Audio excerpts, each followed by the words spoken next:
अहमदाबाद में एक वक्त नरेंद्र मोदी ने सद्भावना सभा बुलाई थी, लेकिन उस वक्त टीका छुप ना जाए टोपी से, इसको उन्होंने अपने साथ सहेज कर रखा था। लेकिन अब ऐसी कौन सी स्थिति बन गई और किस रूप में बन गई, क्योंकि जो नज़ारा नजर आया अहमदाबाद में, पहले वो रिपोर्ट देखिए फिर बताएंगे दरअसल और इसके आगे बात कहां तक जा रही है। नरेंद्र मोदी बदल रहे हैं या मोदी की जरूरत बदल रही है? मोदी को 2012 का चुनाव गुजरात में लगातार तीसरी बार जीतना था, तो 2011 में अहमदाबाद की सद्भावना सभा में मोदी ने मुस्लिम टोपी पहनने से इनकार कर दिया। और 2014 का चुनाव दरवाजे पर खड़ा है, तो मोदी अहमदाबाद में ही मुस्लिमों के ट्रेड फेयर को ऑर्गेनाइज भी कर रहे हैं और उसमें खुशी खुशी जाने से हिचक भी नहीं रहे। तो क्या यह धर्मनिरपेक्ष छवि बनाने की कवायद है या फिर भविष्य के सपने संजोने की चाहत? मुसलमान समाज के नौजवानों के पास सामर्थ्य पड़ा। हमारी मुस्लिम महिलाएं भी समान दर्जे से हमारे साथ कैसे कंधे से कंधा मिला करके इस विकास यात्रा में भागीदार बने। इस विषय क्षेत्र में काम करने वाले इतने गरीब मुसलमान हैं। मैंने ऐसी मुस्लिम माताओं बहनों को देखा है। They are real entrepreneur. Hindustan क्यों ना आगे बढ़े, गुजरात का मेरा मुसलमान भाई इस कला से जुड़ा हुआ है, वो पूरी ताकत के साथ बाहर क्यों ना आए।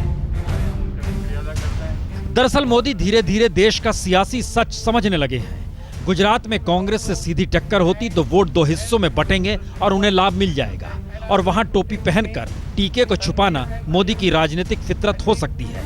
लेकिन जब सवाल देश का होगा तो सिर्फ कांग्रेस से टकराने भर का सवाल नहीं है, बल्कि हर प्रांत के समीकरणों में छत्रपों से लेकर कांग्रेस तक के गठबंधन की राजनीति सामने खड़ी होगी, जो मुस्लिम वोट बैंक को लेकर सामाजिक समझ के दायरे को और ज्यादा बड़ी कर सकती है। और बीजेपी महज हिंदुत्व के आसरे 200 सीट जीतने में भी हांफने लगेगी, फिर 272 का मिशन तो पीछे छूट जाएगा। तो बीजेपी का दायरा बढ़ाने की पहल अहमदाबाद से ही सही मोदी ने शुरू तो की है। हम मैपिंग करें कि गुजरात की कौन सी 10-12 ऐसी टैलेंट है जिसमें मुसलमान समाज के नौजवानों के पास सामर्थ्य पड़ा हुआ है। एक एक टैलेंट के लोगों को कभी इकट्ठा किया जाए, उनको कहा जाए अच्छा बच्चा भाई तुम ये कर रहे हो, तुम इतना रिसर्च कर रहे हो, तुम्हारे पास स्किल है, कैसे आगे बढ़े बताओ। मैं आपको विश्वास से कहता हूं मित्रों, ऐसी नई नई चीजें वो देंगे और सरकार उनको मदद करेगी। दरअसल मोदी पर सिर्फ बीजेपी ने नहीं, संघ परिवार ने भी दांव लगाया है।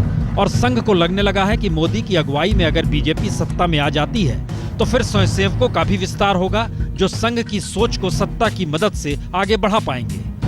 इसीलिए मुस्लिम समाज से जुड़ने के लिए मोदी के व्यापारीकरण को भी संघ खामोशी से देख रहा है। यानी सामाजिक शुद्धिकरण की संघ की सोच भी चुनावी दांव के लिए मोदी के सामने संघ को खामोश किए हुए है, और मोदी दांव पर दांव चल रहे हैं।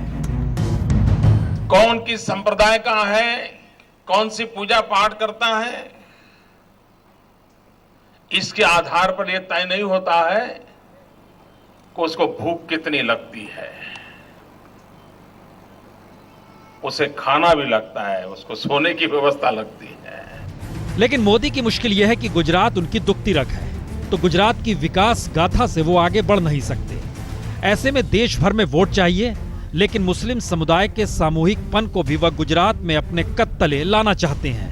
और शायद मुश्किल बीजेपी की और मोदी की दोनों यहीं पर है, क्योंकि हाशिए पर पड़े तबके को चकाचौंध का पाठ पढ़ाकर विकास का अनूठा प्रयोग तो किया जा सकता है, लेकिन अपने समाज से जोड़ा नहीं जा सकता, या फिर बटे हुए समाज को पाटा नहीं जा सकता।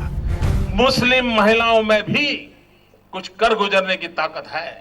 आप भी देखिए कश्मीर के अंदर, जो कश्मीर में हैंडीक्राफ्ट का काम है वो ज्यादातर मुस्लिम महिलाओं के हाथ में है। हमारे कच्छ में जाइए, हैंडीक्राफ्ट का काम है ज्यादातर हमारी मुस्लिम महिलाओं के हाथ में है। तो क्या मोदी जान चुके हैं कि लाल किले पर तिरंगा फहराने के लिए अब किसी को भी खारिज नहीं किया जा सकता? शायद समझ तो रहे हैं। अहमदाबाद से गोपी गांगर के साथ आज तक।